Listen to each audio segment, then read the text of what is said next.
నెలకు ₹1,00,000 సంపాదించి ఎప్పటికీ అప్పుల్లో ఉండేవాళ్లకి, ఒక 30,000 సంపాదించి కోటీశ్వర్లు అయిన వాళ్లకి మధ్య తేడా ఏంటో తెలుసా?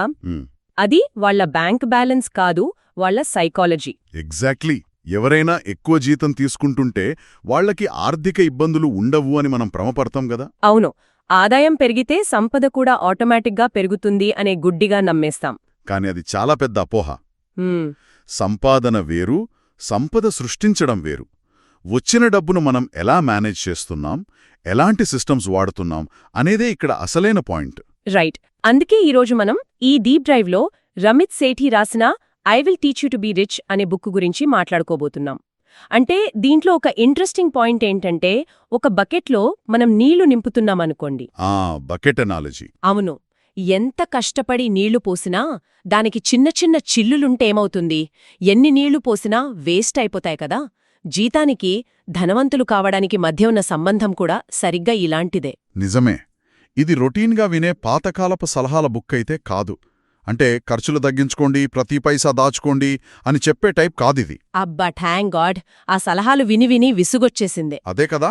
ఇది పూర్తిగా హ్యూమన్ సైకాలజీ బేస్ చేసుకుని వాస్తవానికి మనం ఎలా ఆలోచిస్తామనే దానిమీద ఫోకస్ చేస్తుంది. ఓకే, సో ముందుగా ఆ బకెట్ చిల్లుల గురించి మాట్లాడదాం. బకెట్ చిల్లులు పూడ్చాలంటే చిన్న రంధ్రాల కంటే ముందు పెద్ద పగుళ్లపై దృష్టి పెట్టాలి అంటారు కదా. అవును, ఫైనాన్స్లో కూడా అంతే. కానీ దశాబ్దాలుగా ఫైనాన్షియల్ గురువులేం చెప్తున్నారు? రోజు తాగే కాఫీ మానేయండి, కరెంటు బిల్లులో ₹10 ఆదా చేయండి అని కదా. ప్రతి చిన్న పొదుపు ముఖ్యమే కదా. థియరీపరంగా చూస్తే అది కరెక్టే. రూపాయి దాస్తే పెద్ద మొత్తం అవుతుంది. కాని ప్రాక్టికల్గా మనుషుల సైకాలజీ అలా పనిచెయ్యదు. రమిత్ సేథీ దీనిమీద చాలా స్ట్రాంగ్ పాయింట్ చెప్తారు. అదేంటి? కాఫీ మానేస్తే డబ్బులు మిగులుతాయి కదా. మిగులుతాయి, కాని ప్రతి చిన్న ఖర్చు దగ్గర ఇది కొనాలా వద్దా అని ఆలోచించి మెదడు అలసిపోతుంది. దీన్నే సైకాలజీలో డెసిషన్ ఫటీగ్ అంటారు. డెసిషన్ ఫటీగ్ అంటే నిర్ణయాలు తీసుకుని అలసిపోవడం. ఎగ్జాక్ట్లీ. రోజుకు ₹100 కాఫీ మానేస్తే నెలకొక 3,000 మిగులుతాయి. కాని ఆ 3,000 కోసం మనం రోజూ మన కోరికను చంపుకుంటూ ఉంటే ఒక పాయింట్లో ఫ్రస్ట్రేషన్ వస్తుంది. నిజమే, జీవితం మీద విరక్తి పుడుతుంది. మరి దీనికి సొల్యూషన్ ఏంటి? అందుకే చిన్న ఖర్చుల మీద ఏడ్చే బదులు బిగ్ విన్స్ అంటే పెద్ద విజయాల మీద ఫోకస్ చేయాలి అంటుంది ఈ బుక్. బిగ్ విన్స్ అంటే ఒకేసారి పెద్ద మొత్తంలో ఇంపాక్ట్ చూసే పనులన్నమాట. ఉదాహరణకు ఎలాంటివి అంటారు? లైక్ ఉద్యోగంలో జీతం పెంపు కోసం, అదే శాలరీ హైక్ కోసం నెగోషియేట్ చేయటం. చాలామంది దీన్ని అడగడానికి భయపడతారు తెలుసా. అవును, బాస్ ఏమనుకుంటారు అని ఒక భయం ఉంటుందందరికీ. రైట్. కాని ఒకవేళ ధైర్యం చేసి మన స్కిల్స్ చూపించి నెలకొక 10,000 హైక్ తెచ్చుకున్నామనుకోండి, అది సంవత్సరానికి 1,20,000 అవుతుంది. వావ్, అవును, అది చాలా పెద్ద అమౌంట్. మరి ఆ పెరిగిన మొత్తాన్ని ఒక 20 ఏళ్ల పాటు పెట్టుబడిగా పెడితే అది ఏకంగా కోట్లలోకి వెళ్తుంది. జస్ట్ ఒక 10 నిమిషాలు బాస్తో మాట్లాడిన దానికి జీవితకాలం పాటు బెనిఫిట్ వస్తుంది. సూపర్బ్ లాజిక్ ఇది. అలాగే ఇంటి అద్దెలు తగ్గించుకోవడం లేదా హోమ్ లోన్ ఇంట్రెస్ట్ రేట్స్ మార్చుకోవడం లాంటివి కూడా ఈ బిగ్ విన్స్ కిందకే వస్తాయి కదా. 100%.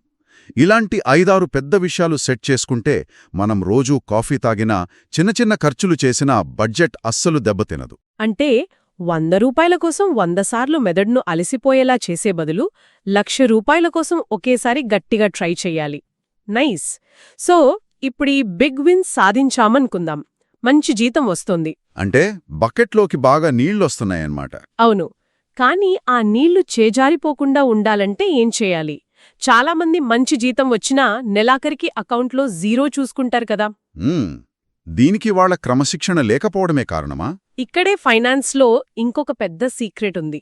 డబ్బు విషయంలో మనం ఫెయిల్ అవ్వడానికి మెయిన్ రీజన్ కేవలం మన క్రమశిక్షణ అంటే డిసిప్లిన్ మీద మాత్రమే ఆధారపడటం. అంటే క్రమశిక్షణ ఉండటం మంచిది కాదంటారా? మంచిదే, కాని మనం మనుషులం కదా, యంత్రాలం కాదు. క్రమశిక్షణ అనేదే మన ఫోన్ బ్యాటరీ లాంటిది. ఉదయం ఫుల్గా ఉంటుంది. అవును, ఉదయం లేవగానే ఈ నెల బాగా సేవ్ చేయాలి అని గట్టిగా ఫిక్స్ అవుతాం. కానీ సాయంత్రం ఆఫీస్ నుంచి అలసిపోయి వచ్చేసరికి ఆ బ్యాటరీ డెడ్ అయిపోతుంది. రాత్రికి ఏదైనా ఆన్లైన్ షాపింగ్ యాప్ ఓపెన్ చేయగానే ఆ డిస్కౌంట్లు చూడగానే మన డిసిప్లిన్ అంతా ఎగిరిపోతుంది. అబ్బా ఇది అందరి లైఫ్లో జరిగేదే. మరి మన డిసిప్లిన్ని నమ్ముకోలేకపోతే దేన్ని నమ్ముకోవాలి అంటారు? ఆటోమేషన్. క్రమశిక్షణ ఒక్కోసారి తప్పుతుంది, కానీ సిస్టమ్స్ ఇప్పుడు తప్పవు. అందుకే మన పర్సనల్ ఫినాన్స్ను ఆటోమేట్ చేసుకోవాలి. ఆటోమేట్ అంటే జీతం పడగానే మన ప్రమేయం లేకుండానే డబ్బులు డివైడ్ అయిపోవాలా? ఎగ్జాక్ట్లీ.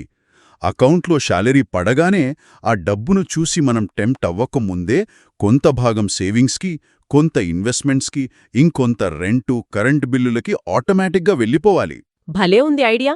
ఇదెలా ఉందంటే మనం ఉదయం నిద్రలేచి బద్ధతించే లోపే మన బదులు ఒక రోబోట్ జిమ్కిల్లి వర్కౌట్ చేసినట్లుంది. Perfect example. తెర వెనుక మన ప్రమేయం లేకుండానే సంపద క్రియేట్ అయిపోతోంది. దీనివల్ల డెసిషన్ ఫెటీగ్ ఉండదు. కానీ ఇక్కడ నాకొక చిన్న డౌట్ అండి. ఇలా జీతమంతా ఆటోమేట్ చేసి లాక్ చేస్తే మధ్యలో ఏదైనా మెడికల్ ఎమర్జెన్సీ లాంటి వస్తే పరిస్థితేంటి? అదే చాలామంది భయపడే పాయింట్. ఆటోమేషన్ అంటే డబ్బులన్నీ ఎక్కడో తీలేని చోట ఫిక్స్ చేయటం కాదు. ఈ సిస్టంలో ఫస్ట్ స్టెప్ ఎమర్జెన్సీ ఫండ్. అంటే ఒక అత్యవసర నిధి పక్కన పెట్టాలి. అవును. జీతం రాగానే ఒక చిన్న పర్సంటేజ్ అమౌంట్ ముందుగా మనం ఎప్పుడైనా డ్రా చేసుకోగలిగే సేవింగ్స్ అకౌంట్లోకి వెళ్తుంది. అది ఒక 6 నెలల ఖర్చులకు సరిపడా నిండిన తర్వాతే ఆ డబ్బు వేరే లాంగ్ టర్మ్ ఇన్వెస్ట్మెంట్స్కి వెళ్లేలా సెట్ చేసుకోవచ్చు. ఓ, అంటే ఎమర్జెన్సీ టైంలో డబ్బులుండవు అనే టెన్షన్ అవసరం లేదు. ఈ ఆటోమేషన్ వల్ల మెంటల్ పీస్ కూడా వస్తుంది కదా? ఖచ్చితంగా. ఈ నెల ఎంత దాచాలి అనే టెన్షన్ అస్సలుండదు. సిస్టమ్ దాని పనిది చేసుకోపోతుంది. Right, okay, let's unpack this. Savings automate అయ్యాయి, ఎమర్జెన్సీ ఫండ్ రెడీగా ఉంది. ఇక అకౌంట్లో మిగిలిన డబ్బు ఉంటుంది కదా, దాన్ని ఏం చేయాలి? అసలు దాన్ని మనం ఇష్టమొచ్చినట్లు ఖర్చు పెట్టొచ్చా? ఈ బుక్కులో నాకు బాగా నచ్చిన కాన్సెప్ట్ ఇదే. డబ్బు ఖర్చు పెడుతున్నప్పుడు మనకొక రకమైన గిల్ట్ ఫీలింగ్ ఉంటుంది గదా. అవునవును. ఏదైనా కొంచెం కాస్ట్లీ ఐటెం కొంటే చాలు, అయ్యో అనవసరంగా ఖర్చు పెట్టానేమో, దాచిపెడితే బాగుండేదేమో అని లోలోపల ఒకటే బాధ, అపరాధ భావం. ఎగ్జాక్ట్లీ. దీన్ని పోగొట్టడానికే గిల్ట్ ఫ్రీ స్పెండింగ్ అనే కాన్సెప్ట్ ఉంది. పాతకాలపు బడ్జెట్స్ ఎప్పుడూ కూడా వెనక్కి తిరిగి చూస్తాయి. అంటే లాస్ట్ మంత్ ఎక్కడ ఖర్చు చేశాం, ఎక్కడ తప్పు చేశాం అని వెతుకుతాయన్నమాట. అవును. అవి ఒక పనిష్మెంట్ లాగా ఫీలవుతాయి. ఎప్పుడూ ఖర్చులు తగ్గించుకోండి, కోరికలు చంపుకోండి అనే చెప్తాయి. కానీ ఈ గిల్ట్ ఫ్రీ స్పెండింగ్ అలా కాదు. ఇది కనీస అవసరాలతో బతకడం గురించి కాదు, మనకు నచ్చిన రిచ్ లైఫ్ను డిజైన్ చేసుకోవడం గురించి. రిచ్ లైఫ్ డిజైన్ చేసుకోవటం వినడానికి చాలా బాగుంది. కానీ దాని అసలు మీనింగ్ ఏంటి? మన ఇష్టాలకు స్వేచ్ఛగా డబ్బులు వాడుకోవచ్చా? వాడుకోవచ్చు. కానీ ఇక్కడొక కండిషన్ ఉంది. మనకు అమితంగా ఇష్టమైన వాటిపై ఎలాంటి లిమిట్స్ లేకుండా ధారాళంగా ఖర్చు చేయాలి. అదే టైంలో మనకు పెద్దగా ఇంట్రెస్ట్ లేని వాటిపై ఖర్చులను కనికరం లేకుండా కత్తిరించేయాలి. ఓ, అంటే బ్యాలెన్స్ చేయాలి. ఒక ఉదాహరణ చెప్తారా? ష్యూర్. ఇప్పుడు ఎవరికైనా ట్రావెల్ చేయటం, కొత్త ప్లేసెస్ చూడటం అంటే పిచ్చి అనుకుందాం. అప్పుడు వాళ్ళు తమ సేవింగ్స్ పోగా మిగిలిన డబ్బును ఎలాంటి అపరాధభావం లేకుండా ట్రిప్స్ కోసం వాడొచ్చు. ఆ ట్రిప్లో కాస్ట్లీ హోటల్ బుక్ చేసుకున్న తప్పులేదంటారా? అస్సలు తప్పులేదు. ఎందుకంటే అది వాళ్ళకి హ్యాపీనెస్ ఇస్తుంది. కానీ అదే పర్సన్కి బ్రాండెడ్ బట్టలు వేసుకోవడం మీద ఇంట్రెస్ట్ లేకపోతే అక్కడ ఖర్చు జీరో చేసేయాలి. పుస్తకాలు కొనుక్కోవడానికో లేదు రోజుకో కాఫీ షాపుకు వెళ్లడానికో వాడుకోవచ్చు. మన ప్రియారిటీస్ మనమే డిసైడ్ చేసుకోవాలి. రైట్. ఇక్కడ ఇంకో పెద్ద డౌట్ అండి. పెట్టుబడులు ఆటోమేట్ చేయాలి అని స్టార్టింగ్లో చెప్పారు కదా, అసలు ఆ డబ్బుని గ్రో చేయడం ఎలా? ఎందుకంటే మార్కెట్లో ఇన్వెస్ట్ చేయాలంటేనే భయం. చాలా మందికి ఆ భయం ఉంటుంది. ఇన్వెస్ట్ చేయాలంటే ఫైనాన్షియల్ ఎక్స్పర్ట్ అయి ఉండాలి అని ఫీల్ అవుతారు. అవును కదా. ఎప్పుడూ టీవీలో బిజినెస్ న్యూస్ చూస్తూ, ఆ గ్రాఫ్స్ చూస్తూ ట్రేడింగ్ చేసేవాళ్లే డబ్బు సంపాదిస్తారు అని ఒక అపోహ ఉంది. అది వట్టి అపోహ మాత్రమే. యాక్చువల్గా రోజూ మార్కెట్ చూస్తూ టెన్షన్ పడేవాళ్లకంటే ప్రశాంతంగా లాంగ్ టర్మ్ ఇన్వెస్ట్ చేసేవాళ్లే ఎక్కువ లాభాలు తీసుకుంటారు. ఇక్కడే మనం యాక్టివ్ ఇన్వెస్టింగ్కి, ప్యాసివ్ ఇన్వెస్టింగ్కి తేడా తెలుసుకోవాలి. యాక్టివ్ వర్సెస్ ప్యాసివ్ అంటే ఫండ్ మేనేజర్స్ చేసేది యాక్టివ్ ఇన్వెస్టింగా? అవును. యాక్టివ్ మ్యూచువల్ ఫండ్స్లో వాళ్లు మన డబ్బు మేనేజ్ చేసినందుకు దాదాపు 2% ఫీజు తీసుకుంటారు. ఆ 2% వినడానికి చాలా చిన్నదిగా అనిపిస్తుంది. 2% కదా, పెద్ద అమౌంట్ ఏముంటుంది? అక్కడే ఉంది అసలు ట్విస్ట్. ఒక 30 ఏళ్లపాటు ఆ ఇన్వెస్ట్మెంట్ అలా కంటిన్యూ చేస్తే మనకొచ్చే అసలు లాభాల్లో సుమారు 30 నుంచి 40% కేవలం ఆ ఫీజుల రూపంలోనే ఆవిరైపోతుంది. వాట్? 30-40% లాభం కేవలం ఫీజులకే పోతుందా? ఇవి నిజంగా మైండ్ బ్లోయింగ్.